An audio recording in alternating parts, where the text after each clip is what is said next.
সূরা আল ফাতিহা। বিসমিল্লাহির রহমানির রহিম।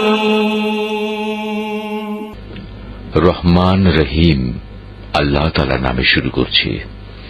আলহামদুলিল্লাহি রাব্বিল আলামিন আর রহমানির রহিম মালিক ইয়াউমিদ্দিন।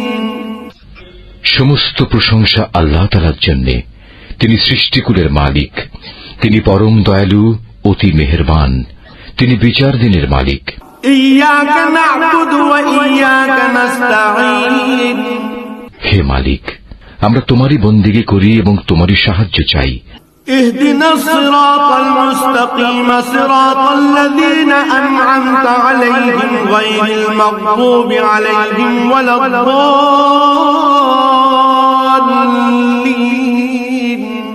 তুমি আমাদের সরল ও অবিচল পথটি দেখিয়ে দাও, তাদের পথ যাদের উপর তুমি অনুগ্রহ করেছ, তাদের পথ নয় যাদের উপর অভিশাপ দেওয়া হয়েছে, এবং তাদের পথ নয় যারা পথভ্রষ্ট হয়েছে।